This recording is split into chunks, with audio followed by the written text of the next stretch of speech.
pensez que les détenus là quand ils vont sortir de prison, qu'ils vont dire à leurs potes j'ai joué avec Ronaldinho, on va les croire? Question sérieuse. D'ailleurs faut savoir que son équipe a remporté ce match 11 buts à 2, qu'il a inscrit 5 buts et délivré 6 passes décisives. Ça va même encore plus loin sur Wikipédia. Durant son séjour au Paraguay, il remporte un tournoi de futsal organisé en prison et gagne le premier prix, à savoir un cochon de 16 kilos. C'est fantastique.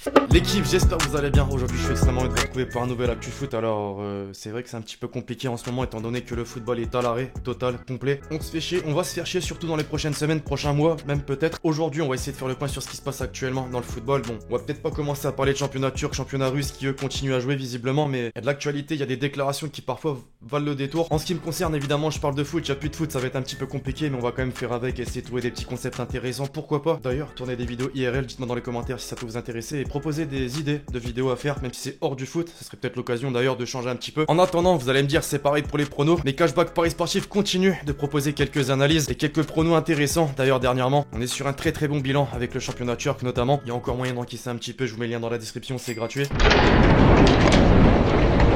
On s'y attendait forcément un petit peu, ça devait arriver, c'est arrivé. Avec l'épidémie qui touche le monde entier depuis quelques semaines, depuis quelques mois même désormais, les grands championnats européens, presque tous du moins, sont désormais suspendus jusqu'à nouvel ordre. La Ligue 1, la Première Ligue, la Liga, la Serie A et la Bundesliga. Alors je suis pas un spécialiste, il est pas nécessaire de parler du sujet en tant que tel dans cette vidéo, on va laisser les spécialistes et ceux qui prennent les décisions se charger de tout ça. Il y a déjà pas mal d'informations qui circulent, on va se concentrer aujourd'hui sur le football, notre sport favori. C'est fou et même historique, j'ai envie de dire, ce qui est en train de se passer actuellement. Ça a vraiment été géré très bizarrement, toute cette histoire. Il aura fallu attendre que certains joueurs, que certains entraîneurs, que certains acteurs du football soient touchés par ce virus pour mettre fin au championnat. Heureusement, j'ai envie de dire, c'est chose faite. Maintenant la question c'est, peut-on finir la saison? La Ligue des Champions par exemple, cette semaine l'UEFA a sorti un communiqué dans lequel il fait savoir que les matchs qui devaient jouer la semaine prochaine ne se dérouleront pas et que mardi une réunion avec les 55 membres va avoir lieu pour prendre une décision sur la suite de la compétition, donc la Ligue des Champions, mais pas que, l'Europa League forcément, mais également l'Euro 2020. D'ailleurs d'après deux télégraphes, médias britanniques plutôt réputés, l'UEFA envisage de déplacer l'Euro 2020 en décembre afin de permettre à la Première Ligue et aux autres compétitions de rattraper leur retard cet été. La santé évidemment ça n'a pas de prix, ça passe avant tout, mais un petit avis quand même dans les commentaires. En attendant, le mot d'ordre c'est clairement la prévention. Justement cette semaine, Messi et Ronaldo, les deux personnalités footballistiques les plus suivies sur les réseaux sociaux, ont rappelé quelques consignes pour freiner la propagation du coronavirus. L'Argentin a souhaité apporter son soutien aux personnes directement affectées par le virus, ainsi qu'à celles qui travaillent en première ligne pour le combattre. Il a conclu en disant qu'il est temps d'être responsable et de rester à la maison. Le Portugais, lui, de manière similaire, a dit: le monde traverse un moment très difficile qui exige de nous tous la plus grande attention et le plus grand soin. Je vous parle aujourd'hui non pas en tant que footballeur, mais en tant que fils, père, être humain concerné par les dernières actualités qui touchent le monde entier. Il est important que nous suivons tous les conseils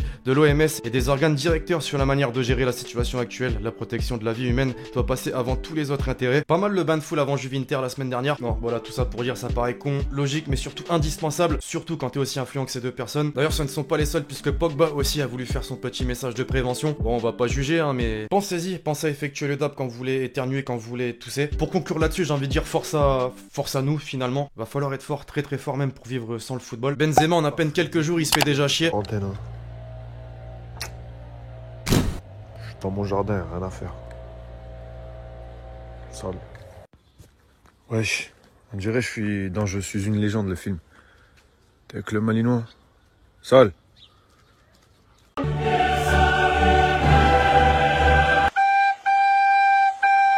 On parle que de ça depuis quelques semaines, on va peut-être arrêter au bout d'un moment. Cette semaine, il y a quand même eu la Ligue des Champions. Et justement, j'ai réalisé deux vidéos, une sur PSG Dortmund, l'autre sur Liverpool Atlético. Et quelques informations sont sorties après ces deux matchs, comme cette déclaration de Leandro Paredes dans le vestiaire parisien. On fait pareil, et moi je m'occupe de Chan d'entrée. Lui non plus, visiblement, c'était pas que pour jouer au foot. Di Maria, après le but de Neymar, il faut 1m6 ou 7. On va les humilier, ces fils de... T'as capté, bon là il va un petit peu son côté sud-américain qui a fait surface. Dugarry, pour moi Marquinhos est le véritable patron de cette équipe, il a été tout simplement exceptionnel pour moi. Marquinhos est l'homme fort de ce PSG là. Alors c'est vrai, mais faut pas oublier Kimpembe qui a réalisé aussi un match monstre. La charnière centrale a été exceptionnelle. Le père d'Haaland qui a également donné son avis, dommage pour le résultat, mais mérité sur ce match. Tout le meilleur au PSG en montrant de la classe sur et en dehors du terrain. Son fils se fait complètement troll sur les réseaux sociaux après le match par les joueurs du PSG, et le mec reste humble, franchement respect. Bref, même si on ne connaît pas toutes les équipes qualifiées pour les quarts de finale de la Ligue des Champions, 4 d'entre elles sont déjà connues. Le PSG et l'Atlético forcément, mais aussi l'Atalanta et le RB Leipzig. Et justement, je voulais qu'on en parle pour terminer. Parler de quoi? Du RB Leipzig, c'est quand même un club qui a été créé en 2009, qui a commencé commencé en 5ème division, qui a obtenu son statut professionnel en 2013, 3 ans plus tard en 2016, première saison en Bundesliga, l'année suivante première participation en Ligue des Champions, et enfin 3 ans plus tard 2020, une qualification en quart de finale de la compétition, la première de son histoire donc, comme quoi le foot peut réellement aller vite. Là où c'est dur, c'est pour Mourinho et pour Tottenham en particulier, qui n'y arrive plus. Voilà, les 6 derniers matchs, les 5 défaites, un match nul. Pour changer de sujet, petite transition avec les supporters parisiens après PSG Dortmund aux abords du Parc des Princes. La ferveur, on a dit.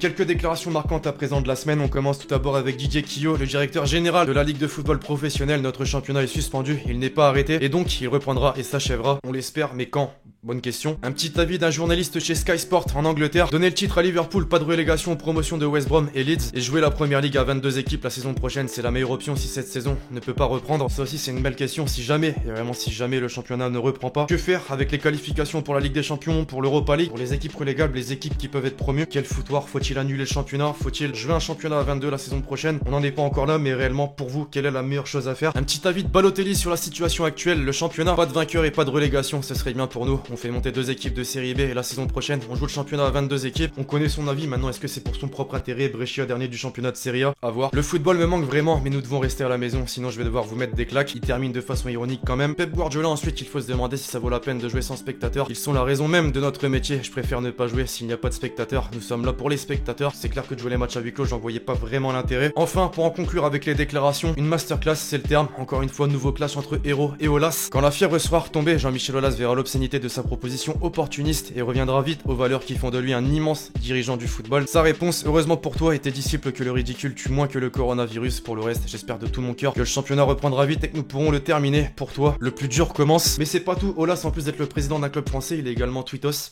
À 16 heures perdues. Le foot n'a jamais été ta meilleure compétence après avoir proposé d'augmenter le nombre de points pour les buts marqués hors de la surface. Les 200 millions d'euros de pertes en 3 ans pour 30 autorisés par le fair play financier. Tu t'exposes à une plainte en diffamation car tu as travesti mes propos. Voilà ce qui se passe actuellement.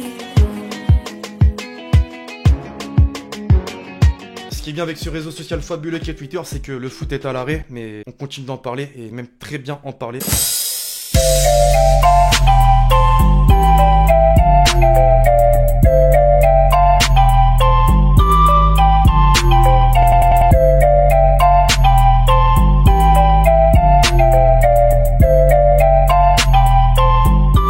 Second poteau, Pavard.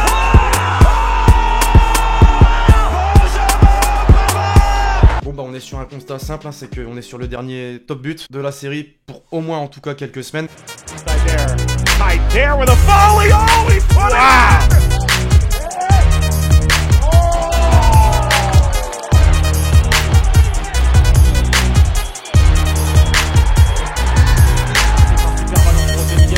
L'enchaînement superbe. Oui, les positions d'enjeu des départ pour l'orienter. Contrôle est magnifique. Paulo Dybala. Dybala, Razzi, Dybala, le crochet, Dybala. Oh, quel but, Paulo. Quel but, Dybala. Enfin, pour conclure comme d'habitude, l'hashtag Hélène, l'Olympique Lyonnais peut-il se qualifier contre la Juventus? Alors bon, on s'en prendra compte ce qui se passe actuellement, l'état de forme des joueurs quand le match va se jouer s'il se joue. Pour moi, oui, Lyon avait clairement sa chance de se qualifier, et même plus d'après moi que la Juventus. Pourquoi? Puisque d'après moi, Lyon peut aller chercher, peut aller grappiller, peut aller marquer ce but à l'extérieur, permettant d'augmenter ses chances pour la qualification. Pour moi, la réponse est oui, clairement. Bref, voilà l'équipe, c'est tout pour l'actu foot. J'espère vraiment que vous l'avez kiffé. Je compte sur vous et c'est le cas pour lâcher le gros pouce bleu. N'oubliez pas de poser le commentaire avec votre question, plus l'hashtag Hélène pour le prochain épisode. Puis d'ici là, on se retrouve très vite sur la chaîne pour de nouvelles vidéos. C'était Alexis. Ciao, ciao.